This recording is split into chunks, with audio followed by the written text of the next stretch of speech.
esquema habría sido elaborado por un grupo de especialistas bajo la supuesta aprobación del presidente Kennedy. El objetivo: determinar cómo mantener el sistema capitalista en caso de finalizar la Guerra Fría. Según este informe, el documento afirmaba lo siguiente: la guerra es la principal fuerza organizadora de la mayoría de la sociedad. Mantiene el equilibrio poblacional del planeta a través del aniquilamiento y acelera el desarrollo de nuevas tecnologías. Inocular terror parecía ser la estrategia segura. Iron Mountain proponía nuevos esquemas de dominio de las masas a través de la creación de enemigos ficticios alternativos, como posibles ataques extraterrestres o catastróficos desastres ambientales. 3 décadas después, la estrategia de dominio planteada por el informe se habría seguido al pie de la letra. ¿Fue Iron Mountain un simple ejercicio teórico o es realmente el manual de cabecera del país más poderoso del planeta? ¿Estaremos en este momento en la mira de algún siniestro plan de control masivo? La amenaza de oscuros intereses y ansias de poder surgen sin fin entre las sombras, porque el complot es infinito.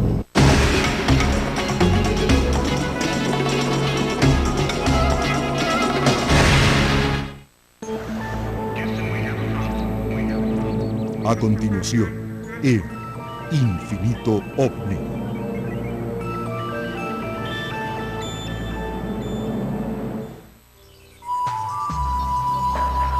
Continuamos con nuestra programación por Infinito.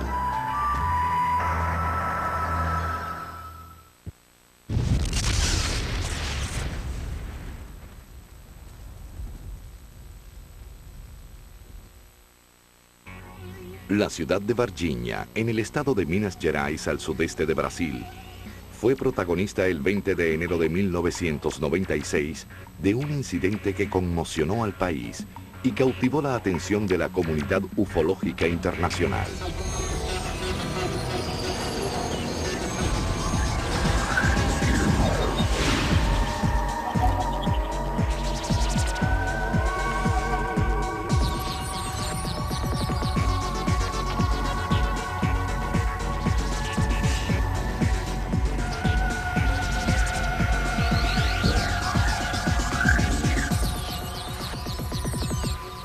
Lilian Fátima da Silva, de 16 años, su hermana Valquiria, de 14, y su amiga Katia Andrade Xavier, de 22, regresaban de trabajar en una mudanza por un camino solitario cercano a un barrio periférico de la ciudad, cuando, sorpresivamente, se toparon con una criatura no humana. Era el día 20 de enero, entre las 3:30 y las 4 de la tarde. Pasábamos por un barrio periférico de la ciudad. Era un sábado.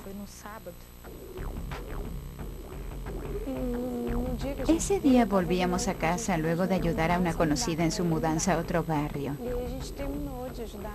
Íbamos a volver por otro camino y no por ese que recorrimos, que es un atajo.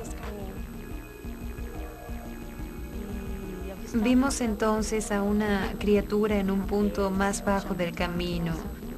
Un lugar medio abierto, sin mucha vegetación. Era una criatura extraña, la verdad es que era horrorosa. Cuando miré hacia abajo, algo me llamó la atención. Tenía la piel marrón, oscura y grasosa, como transpirada. Pude ver sus ojos. Eran rojos y grandes. También me fijé en su piel, que era marrón, y en unas venas que tenía en los hombros y en los brazos. De altura tenía 1,5 metros más o menos. Estaba agachado. En la cabeza tenía 3 cuernos y unas venas desde el cuello hasta los brazos. Estaba agachado con las manos entre las piernas, pero era difícil decirlo. Me imaginé tantas cosas. Hasta hoy no sé de qué se trataba. Cuando miré aquello, me asusté y salí corriendo, gritando. La criatura nos miró, pero no demostró ninguna reacción de agresión hacia nosotras. Ni siquiera se levantó. Tuve mucho miedo. No podía ni gritar. Lo que pude sentir es que la criatura también sentía pavor. Me miraba tal como yo a ella, asustada. Creo que sentía el doble del miedo que yo sentía. Era como si el aire de aquí le hiciera mal. Cuando la vi sentí mucho temor, pero aún así me fijé en ella. Me pareció que estaba triste. Del mismo modo que le teníamos miedo, pienso que le daríamos miedo también. Después de escuchar la historia de sus hijas, la señora Luisa da Silva decidió visitar el lugar del encuentro para ver qué era lo que había asustado tanto a las niñas. Luego de aproximadamente media hora, fui en auto hasta el lugar para intentar descubrir qué cosa tan horrenda había aterrorizado a mis hijas. Pero una vez allí, no encontré nada más que huellas de ese bicho que dijeron haber visto. Sentí además un olor espantoso que quedó impregnado en mi nariz durante 3 días. Era un olor muy extraño. Los rumores de la aparición de esta extraña criatura se propagaron rápidamente. Los incrédulos se rieron. Decían que se trataba de una fantasía de adolescentes, que las chicas querían llamar la atención y sacarle provecho a sus apariciones en los medios de comunicación. Las jóvenes siempre hablaron públicamente. Desde el inicio se acostumbraron a recibir a la prensa y a los investigadores que se dedican a la ufología. ¿Y por qué? Porque ni siquiera sabían qué tipo de ser habían avistado. Tal era la simplicidad, la modestia cultural, digámoslo así, de esas adolescentes. Fíjense que jamás afirmaron que vieron a un extraterrestre. Nunca lo hicieron, ni antes, ni ahora. Lo único que sé es que todo lo que me sucedió no se lo deseo a nadie. Fue muy difícil para nosotras. Sufrimos el asedio de mucha gente, de periodistas, de equipos de TV. Pasé por un mal trance. No tengo más tranquilidad y mucho menos libertad, que es lo más importante en la vida de una persona. Las muchachas no tuvieron más sosiego. No tienen tranquilidad para poder salir, para hacer un paseo. Sienten dificultades hasta para conseguir trabajo. Mucha gente dice que ellas inventaron toda esa historia para ganar dinero.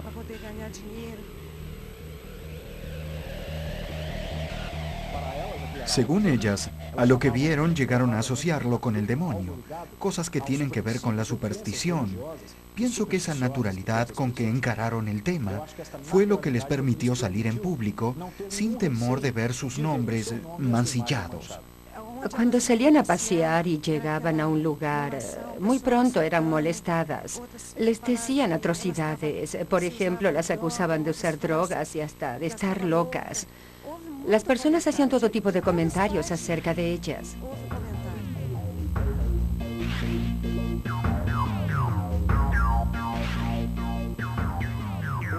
En términos de sociabilidad, sufrieron consecuencias directas, ni bien divulgaron el avistamiento. Son personas de condición humilde que viven en una casa simple. En ese momento eran adolescentes que cursaban la escuela secundaria y se asustaban con lo que vieron. Sin embargo, la gente no supo comprender la sinceridad con que relataron ese avistamiento. Ellas no hicieron nada más que eso. No tenían la intención de agraviar a las convicciones de las demás personas. Mi versión es esta, y siempre será esta. No tengo motivos para mentir. Lo que pasa es que las personas no creen en nosotras. Piensan que inventamos todo para aparecer en la TV o para ganar algo. ¿Para ganar qué? Confío plenamente en ellas, en lo que cuentan. Son jóvenes muy religiosas, incapaces de inventar algo tan tremendo. Nadie sabe como yo por lo que pasamos. Por un largo tiempo tuvieron que tomar calmantes para dormir. Mejoraron algo en los últimos tiempos y aún así todavía se ponen nerviosas. Mi vida cambió mucho. Ahora todos me conocen por donde quiera que vaya. La gente quiere hablar del tema. Algunos se muestran realmente interesados, pero muchos se ríen y hacen bromas. Quienes testifican vienen pasando por diversos tipos de problemas, sobre todo la ridiculización. Pasaron a ser asediadas en la ciudad. Algunos les hacen bromas, otros les gritan expresiones como ET.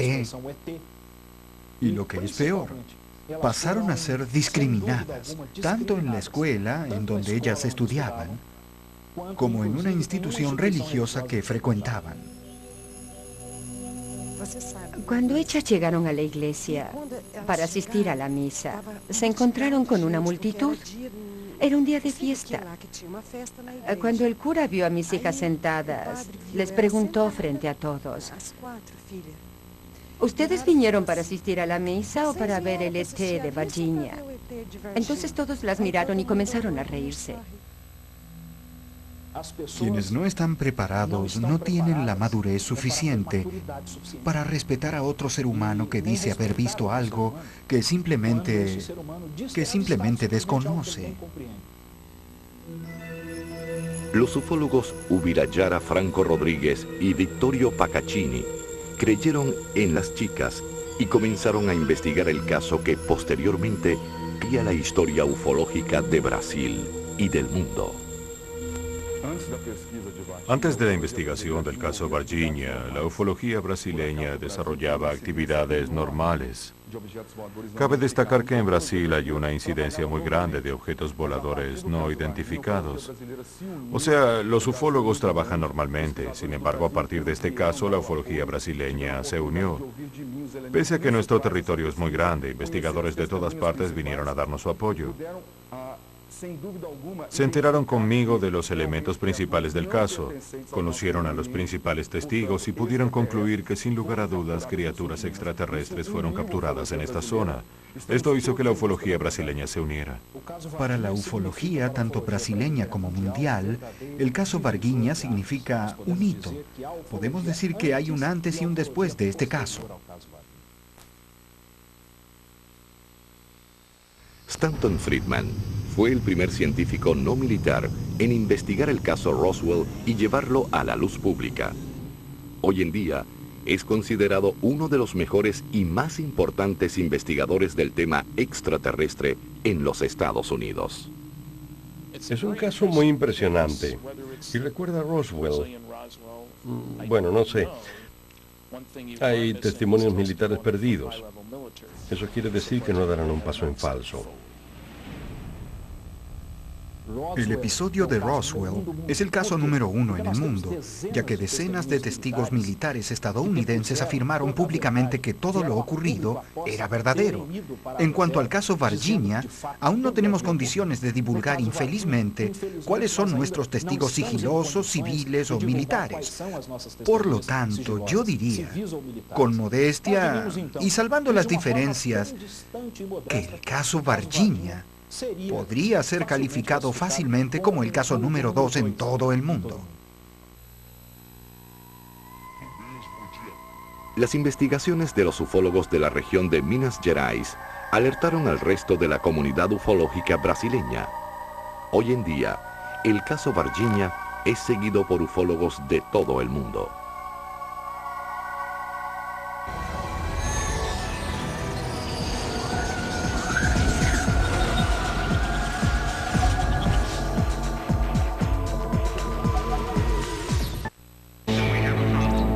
Regresaremos con Infinito OVNI.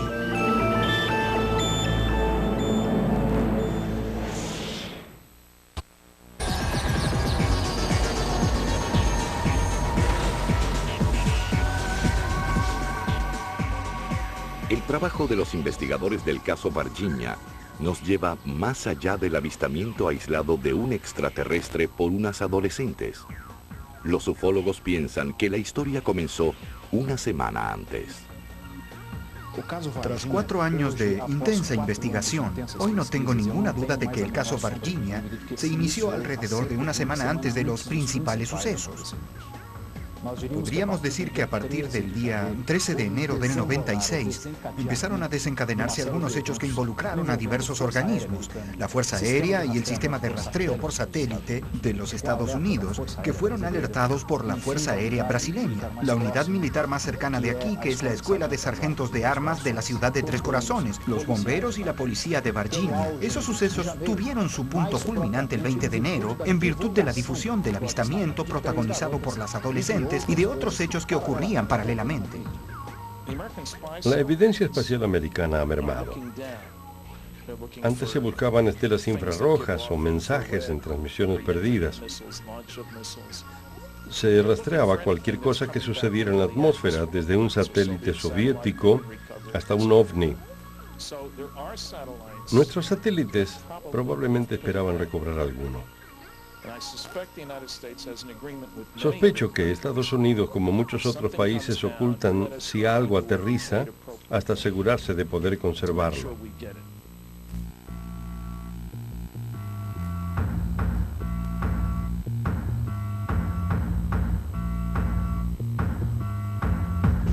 El gobierno brasileño fue alertado de un excesivo movimiento de objetos voladores no identificados en los cielos del sur del estado de Minas Gerais, con epicentro en la zona de Varginha. El alerta vino del sistema satelital de rastreo de los Estados Unidos, probablemente desde una estación de captación del estado de Nuevo México. A partir de la alerta, el gobierno brasileño puso en acción a las bases de la Fuerza Aérea de diversos estados, que a su vez contaron con el apoyo de la unidad militar de esta zona, la Escuela de Sargentos de Armas.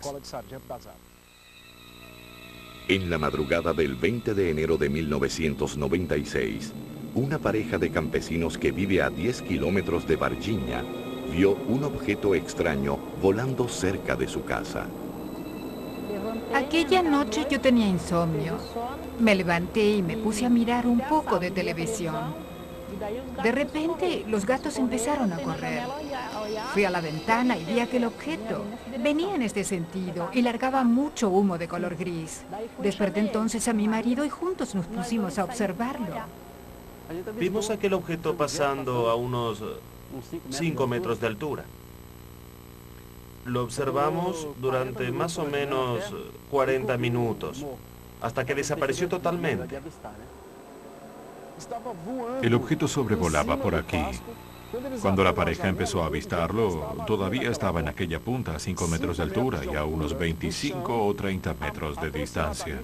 Siguió volando en este sentido, a baja velocidad durante unos 40 minutos. En términos de investigación, este tiempo es casi una eternidad, considerando que muchos avistamientos duran menos de un minuto.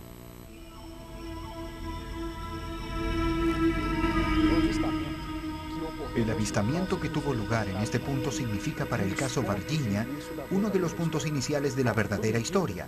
Todo nos lleva a creer que, unos días antes del 20 de enero, la pareja que aquí vive debe haber avistado al objeto que probablemente transportaba las criaturas capturadas después. Si decimos probablemente, es porque aún no tenemos informaciones suficientes para asociar las criaturas capturadas con algún objeto volador no identificado. Sin embargo, lo que más nos llama la atención en el testimonio de la pareja es que avistaron un objeto visiblemente averiado. El objeto se parecía a un habano y estaba cubierto de humo, un humo claro. De su cola salían unas cosas así, como... Era como si uno pusiera unas serpentinas de papel frente a un ventilador. Veíamos una gran humareda que venía volando. Era difícil ver con claridad al objeto. Se parecía a un submarino enorme rodeado de humo. Nos quedamos observándolo, espantados. El objeto vino volando bien despacio, largando mucho humo, y el ganado se puso a correr. El matrimonio permaneció mirándolo desde la ventana durante 40 minutos, como si estuvieran viendo una película. Luego de recorrer todo el campo frente a la casa, el objeto desapareció por detrás de la montaña, en la dirección de Varginha. La hipótesis de los investigadores brasileños supone que el platillo volador estaba averiado y sobrevoló el área antes de estrellarse. En aquel lugar, alrededor de las 10 de la mañana del día 20 de enero, algunos militares de la agrupación de bomberos de Varginha, denominada 13ª Compañía, capturaron a una criatura viva.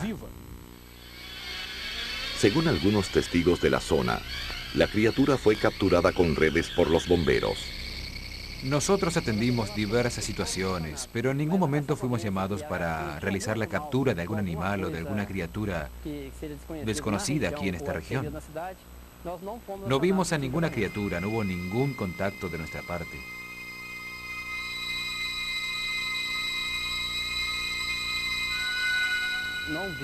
Tampoco tuvimos contacto directo con las personas que, según informaciones, habían visto a la supuesta criatura. Serían 3 jóvenes o 2 jóvenes y la madre de ellas.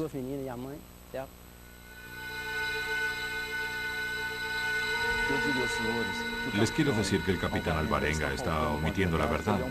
Se trata de un profesional que recibió instrucciones de los militares de la Escuela de Sargentos de Armas para que no diga la verdad.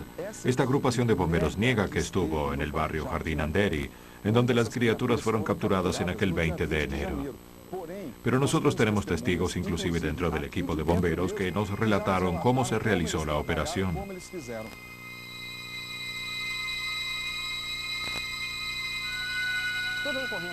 Todos los casos que los bomberos atienden son registrados en un boletín manuscrito e ingresados en nuestro sistema informático. Aunque uno de nuestros vehículos hubiese salido para una operación y no la hubiese concretado, el registro de esa solicitud y del uso del vehículo quedaría archivado en nuestras computadoras. Muchos habitantes de Varginha afirman haber presenciado un movimiento militar poco usual en la zona. El vigilante Eduardo Bertoldo Praxedes, que había trabajado en este lugar entre los días 20 y 23 de enero del 96, pudo notar que camiones del ejército, precisamente de la Escuela de Sargentos de Armas de Tres Corazones, que es la única base militar de la región sur del estado de Minas Gerais, pasaron por aquí rumbo a Varginha. Esta es la ruta que conecta Tres Corazones con Varginha.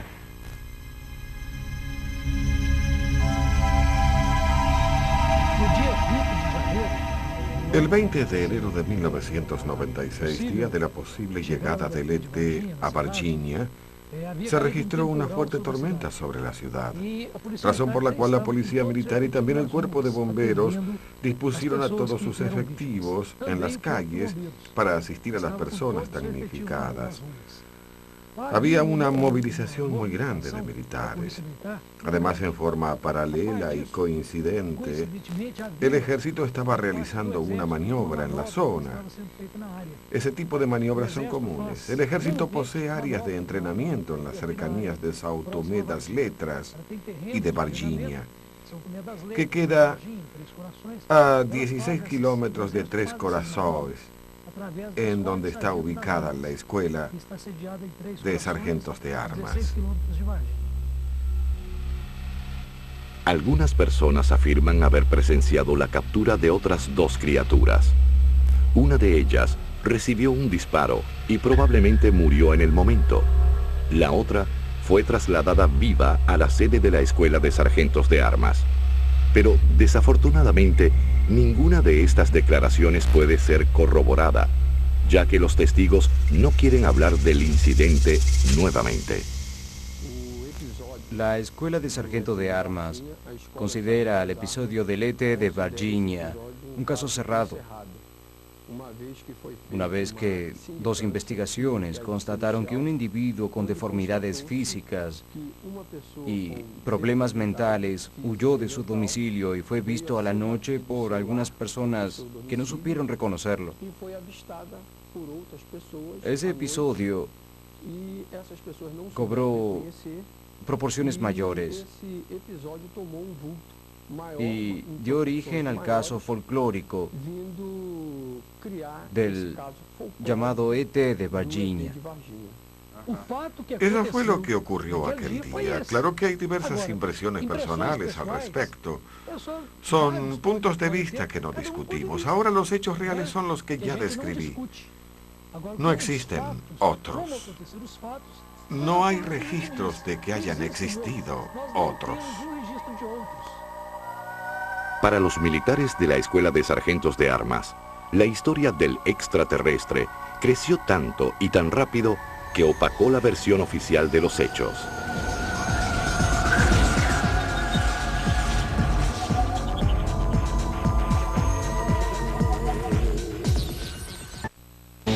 Finito OVNI.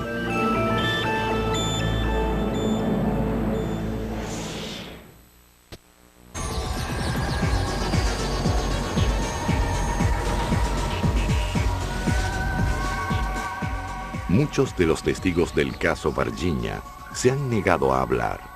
Se piensa que pudieron ser persuadidos o quizás tengan miedo a las autoridades. Es muy grande la cantidad de personas que avistaron la criatura e infelizmente no quieren hablar. De eso estamos seguros. Lo que no sabemos es si recibieron amenazas o un simple pedido para que no hablen. Todo parece indicar que algo así ha ocurrido. Eso sí, es notorio que están instruidas para permanecer en silencio. Las dos jóvenes dijeron haber visto un ET en un lugar de vegetación nativa que incluso pertenece a una reserva forestal, no muy lejos de nuestro batallón. Pero nosotros no tenemos ningún registro de la llegada por aquí de un ser extraterrestre, ni tuvimos contacto con tales seres. Tampoco tuvimos contacto con el ejército. Lo que hubo fueron maniobras del ejército en las cercanías de Varginha, a la par de las operaciones de la policía militar y de los bomberos, en defensa de las víctimas de la tormenta que había afectado a la ciudad.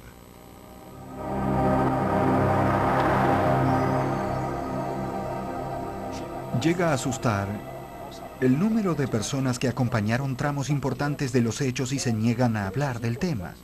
Muchos no quieren hablar ni siquiera con nosotros, los investigadores.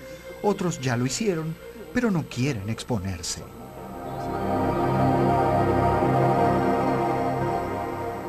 Hubo diversas declaraciones de testigos civiles, de militares, tanto del ejército como de la policía y del cuerpo de bomberos, de empleados de hospitales de Varginha y de Campinas, ciudad del vecino estado de San Pablo, de científicos de la Universidad de Campinas, etc. En fin, un espectro muy amplio de testigos. Por supuesto, el grado de credibilidad y de importancia de estos testimonios es variable. Sin embargo, todos ellos desempeñan un papel imprescindible para que podamos comprender el desarrollo de los diversos hechos que conforman el caso Varginha. Por lo tanto, el caso no se resume al testimonio de las tres adolescentes. Por el contrario, podemos decir que hay decenas de personas involucradas, directa o indirectamente en el caso, que dieron su testimonio a los ufólogos investigadores. Todo lo que vimos, lo contamos. No redujimos ni acrecentamos nada. Ahora, si hay quienes están ocultando la verdad, es porque son cómplices de algo. Si ellos intentan ocultar los hechos, es porque saben que no estamos mintiendo. Yo no tengo la culpa de haber pasado por aquel lugar y haber visto lo que vi. Creo que ellos ocultan la historia para no atemorizar a la población. Estoy segura de que hubo gente que ya se mudó de aquí por causa del caso.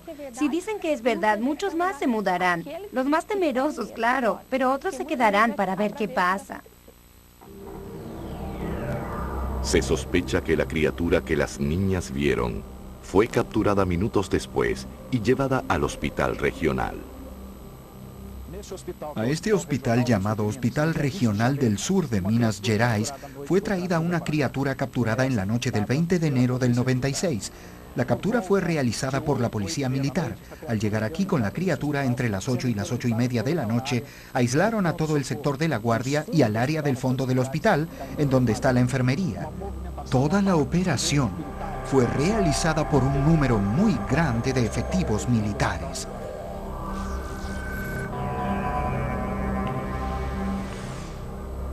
Los militares dejaron el hospital regional con la criatura y la trajeron a el Humanitas.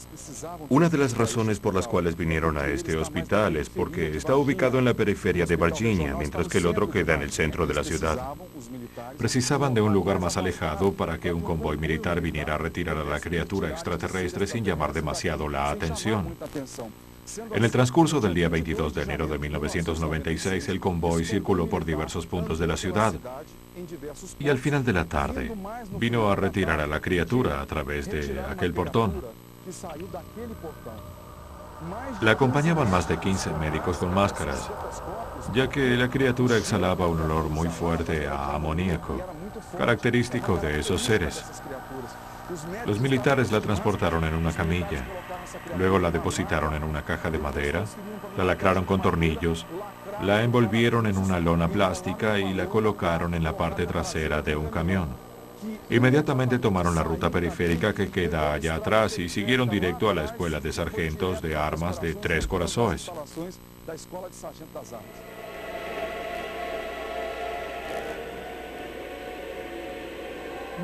No sé cómo nuestro gobierno, nuestras Fuerzas Armadas y la comunidad científica brasileña encararon la situación. No hay nada que yo pueda afirmar con total seguridad, pero en mi opinión, hubo una interferencia directa de países del llamado primer mundo en este caso. Los investigadores se atreven a afirmar que los seres extraterrestres murieron en los días siguientes a la captura y sus cuerpos fueron transportados hasta el aeropuerto militar de donde probablemente salieron del país. Pero tanto los militares como los bomberos niegan la historia que se comenta en la ciudad. Como asesor de comunicaciones de esta división militar, nada me impide transmitir la verdad.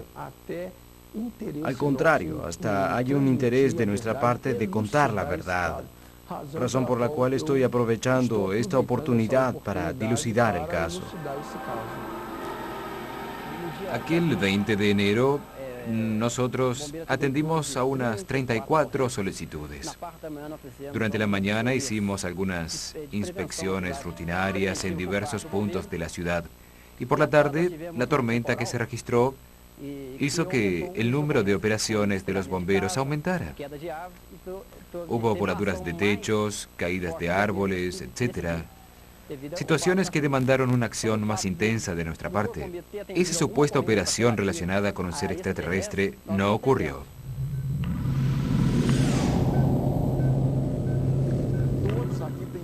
Todos los bomberos tienen temor a un juicio y a una posible prisión militar. Últimamente cambiaron su estrategia y son muchos más simpáticos que antes.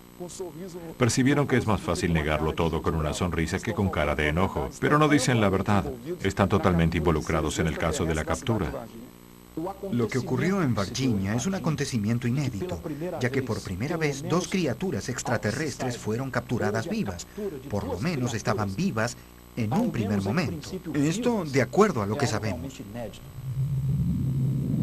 Otro incidente que alertó a los ufólogos fue la repentina muerte de un miembro de la policía militar que supuestamente participó en la captura de los extraterrestres el día 20 de enero de 1996. Su hermana María Antonia Tavares dice que Marcoeli Cheresi salió en una misión importante y que a los pocos días murió. Mi hermano trabajaba como policía P2, o sea, en investigación secreta. Además manejaba un taxi en horarios libres. Aquel 20 de enero, alrededor de las 6 de la tarde, una fuerte lluvia de granizo cayó sobre la ciudad. A esa hora mi hermano estaba trabajando junto con el cabo López, como siempre vestidos de civiles y en un auto blanco. Con la lluvia, mi hermano se mojó, pues el vidrio de la puerta del conductor estaba roto. A las 7 de la tarde estuvo en la casa de mi madre para cambiarse de ropa y le dijo a ella que estaba trabajando en una misión muy importante. Luego le preguntaron qué había pasado. Nos dijo solamente que se trataba de algo que iría a dar mucho que hablar y que no nos podía decir más. Poco tiempo después, el día 7 de febrero, le apareció un vello infectado en su axila izquierda. El médico del cuartel le hizo una cirugía. Ingresó al hospital el día 10 de febrero. y falleció el día 15 a las 11:45. Entonces, empezaron una investigación de su muerte. Marco Eli Geresi era nada menos que el mejor agente de la P2, el servicio de inteligencia de la policía. Él estuvo involucrado en la segunda captura. Poco después falleció a raíz de una infección generalizada provocada por una sustancia tóxica en su corriente sanguínea. Nadie logró detectar la naturaleza de tal sustancia. Antes de fallecer, mi hermano me contó que la historia de la presencia de un extraterrestre en Varginha era verdadera.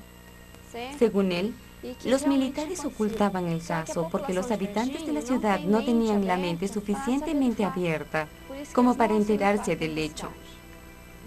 Muchos dicen que la muerte del policía fue ocasionada por su contacto con un extraterrestre. Pero los médicos que lo trataron desmienten esa versión y presentan otra. También tenemos aquí a los compañeros policías que trabajaron con él aquel día. Por supuesto, surgieron diversas versiones. El tema de la posible aparición de un extraterrestre en Varginha recorre todo el mundo. No hay ninguna información sobre mi hermano en las computadoras de la policía. Todo fue borrado. En el periodo entre el 20 y el 30 de enero del 96, mi hermano recibió una mención de honor por una tarea ejecutada con éxito. Pero según me contó él mismo, no permitieron que la noticia trascendiera a los demás efectivos. ¿Por qué? Unos meses después, en abril de ese mismo año, la señora Teresinha, de 64 años, vio una criatura extraña durante una fiesta que se llevó a cabo en el zoológico de Varginha. Tenía los ojos rojos, la boca como un tajo. También tenía un casco que brillaba en sus costados. Su piel era color marrón oscuro y grasosa, por eso brillaba mucho. Yo no sabía de qué se trataba. Pensaba que podía ser un animal del zoológico, pero al mismo tiempo pensaba, si fuera un bicho ya me hubiera atacado. Este relato nos lleva a pensar que esas criaturas estaban aquí, muy probablemente en una operación de rescate. Deben haber intentado descubrir dónde nosotros, seres humanos, meteríamos a las criaturas que fueron capturadas. ¿Cómo posiblemente descubrieron que el zoológico era un lugar donde se encuentran animales capturados? Tal vez intentaron hacer un rastreo en el local para ver si encontraban a sus semejantes perdidos. Fue en esa ocasión que doña Teresinha tuvo la oportunidad de ver a una criatura durante aproximadamente 7 minutos, un tiempo muy importante. No pensé en extraterrestres o algo parecido. Solo pensé en un animal. Dona Teresinha es una persona íntegra, una señora sobria que goza de muy buena reputación en la comunidad en la que vive. Ella jamás mentiría acerca de un tema como este. Es una persona de edad que no tiene ninguna necesidad de inventar una historia tan grave como la que ella cuenta. Curiosamente, días antes se reportó la muerte misteriosa de 4 animales en este centro. Fueron 4 animales que tuvieron muertes iguales con los mismos síntomas, aunque eran de especies distintas. No pudimos detectar la causa de esas muertes. Los animales eran un tapir, 2 venados y un pequeño yaguareté. Todos presentaban las mucosas gastrointestinales negras. Pese a que son animales con hábitos alimentarios diferentes, todos presentaban síntomas parecidos. La danta y uno de los venados fueron examinados en Belo Horizonte y se determinó que pudieron ser víctimas de un envenenamiento.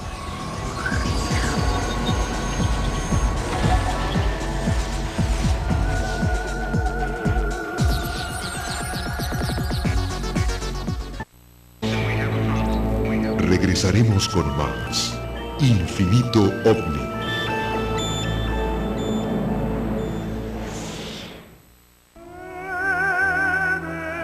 para quienes el delito es una religión. Estos son sus mandamientos.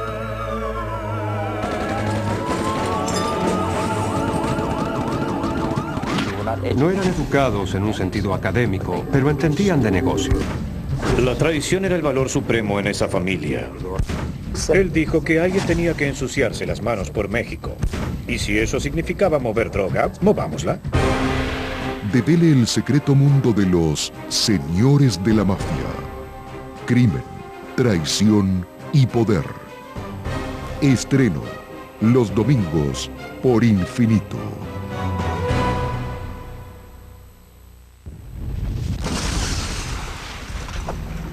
Uniendo las matemáticas a lo sobrenatural, buscó nuevas respuestas frente a los interrogantes más atrapantes. ¿Son las cosas solo lo que parecen? ¿Cuáles son los límites del conocimiento?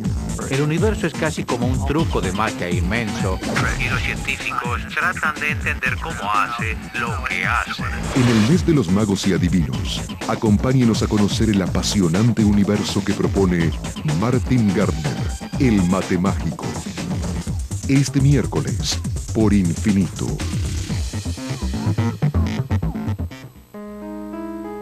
Y la cara de un ángel. Había mucha luz. ¿No lo ven? ¿No lo ven?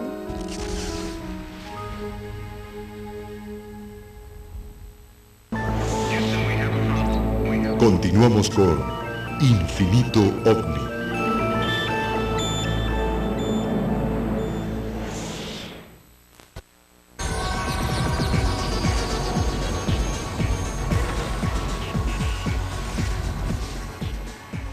El 29 de abril de 1996, Luisa da Silva, madre de Lilian y Valquiria, recibió la misteriosa visita de 4 hombres vestidos de negro que no se identificaron y ofrecieron pagarle una gran suma de dinero si las chicas negaban la historia del extraterrestre.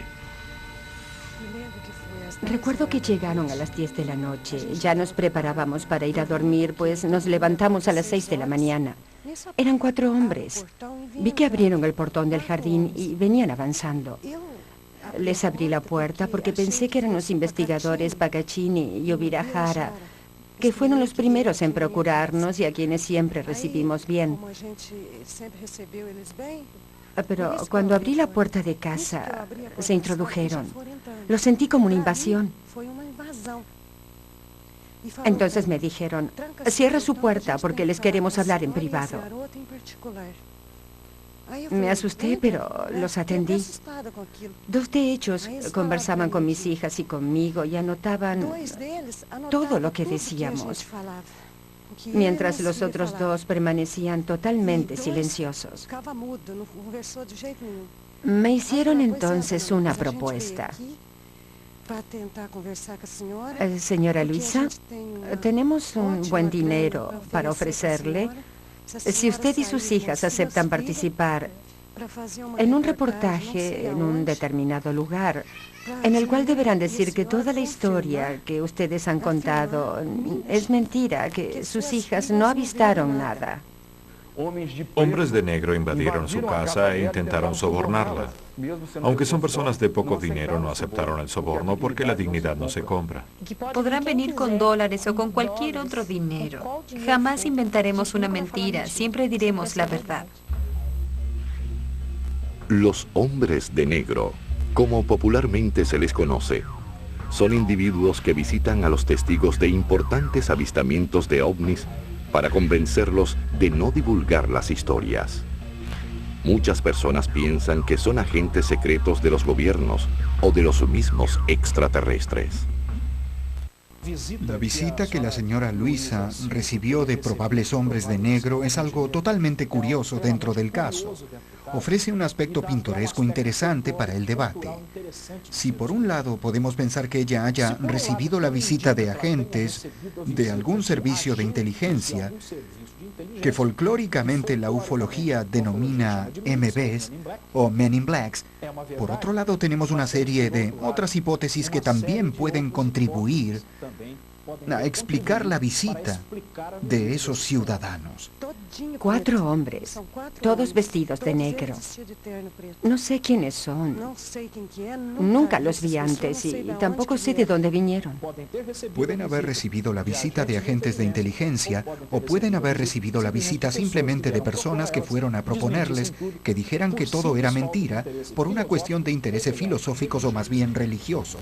Vittorio Paccaccini dice tener material grabado con declaraciones de personas que aseguran haber visto a las criaturas y hasta participado en la operación de captura. Los testimonios que poseo tanto de civiles como de militares que todavía no quieren exponerse son muy importantes. Constituyen la prueba definitiva de que las operaciones realmente se realizaron. Muchos de los testigos participaron de las operaciones que forman parte del caso Varginha. Por ahora mantengo todo en secreto, salvo en el ámbito de mi familia, ya que necesito que personas cercanas a mí también conozcan esos videos. Hice copias de ese material y las distribuí por diversos puntos de Brasil. Por lo tanto, si invaden mi casa de Tres Corazones o la de Belo Horizonte, en donde vivo y trabajo, para robar mis cintas, no importa, hay copias en el poder de personas de mi confianza. Desconozco esos testimonios. Si hay testimonios de oficiales, serán aislados, que no representan el pensamiento de la institución. De acuerdo con la versión oficial de la Escuela de Armas, se trató de un caso folclórico. Si estoy mintiendo, si todo no pasa de una broma de mal gusto, ¿por qué nadie me demanda judicialmente? Dije a los medios cómo se realizaron las operaciones y nombré a oficiales militares de alto rango diversas veces. Por lo tanto, si estoy cometiendo un delito, ¿por qué nadie me demanda en la justicia? No lo hacen simplemente porque saben que tengo pruebas. Estaré listo para divulgar todo una vez que los testigos me lo autoricen. Si no fuera por ellos, yo no tendría ningún material. Así que les debo mucho a todos. Por encima de todo está el empeño de mi palabra, que es mi mayor patrimonio. No voy a traicionarlos jamás. Espero que muy pronto me autoricen a divulgar todo lo que sé. Y dicho sea de paso, no es poco. Los testigos sigilosos sirven únicamente para los ufólogos. Para el público, debemos admitirlo, prácticamente no tienen valor. Los militares quieren encubrir el caso porque consideran que aún no es hora de divulgarlo. Creo que tampoco ellos saben de qué se trata.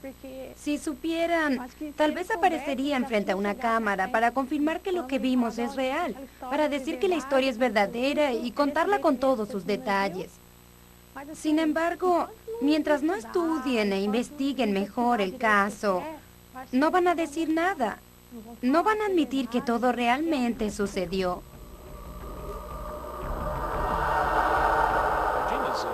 Virginia es un área populosa. No es como las afueras de Roswell, donde no había nada. Se debían conducir 37 millas para encontrar algo allí. No me sorprende lo lejos que se está de descubrir alguna información. Pero hay una cosa buena. La impresión fue importante, amigable. Dará valor a otras personas para hablar. En Estados Unidos, los medios toman estas cosas a la risa, y esto hace que las personas se escondan.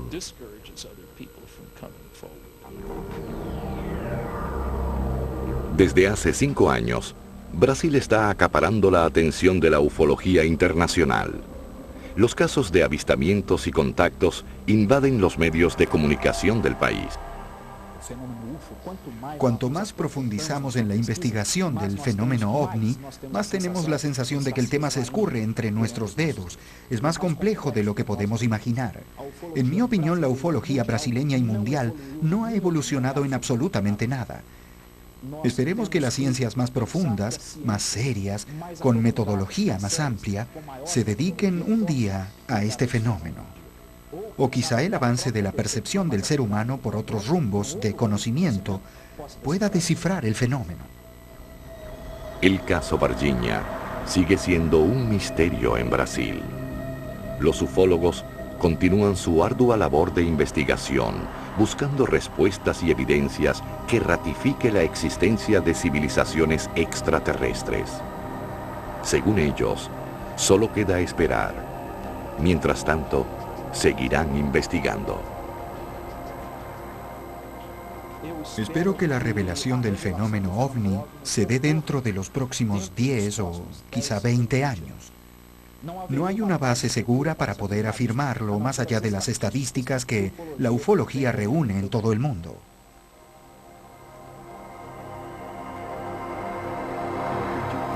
Creo que la investigación de los objetos voladores no identificados, no solo en Brasil como en todo el mundo, va a florecer, va a intensificarse cada vez más, ya que el espacio es la frontera final para el hombre. No veo, por lo menos dentro de mi carga de conocimientos, algo más importante y más definitivo respecto de los cambios del hombre, de la mente humana, que no sea la revelación de la probable existencia de seres inteligentes en otros planetas. Desde mi modesto punto de vista, nada puede ser más importante. Tenemos un concepto terrible, una visión equivocada del universo. Copérnico demostró que la Tierra no era el centro del universo. Luego, cuando todos le creyeron, comenzaron: aquí estamos y nadie vendrá aquí. Es nuestro lugar, nuestro mundo y de nadie más. Eso es erróneo. Podríamos ya no estar en el universo en el próximo siglo.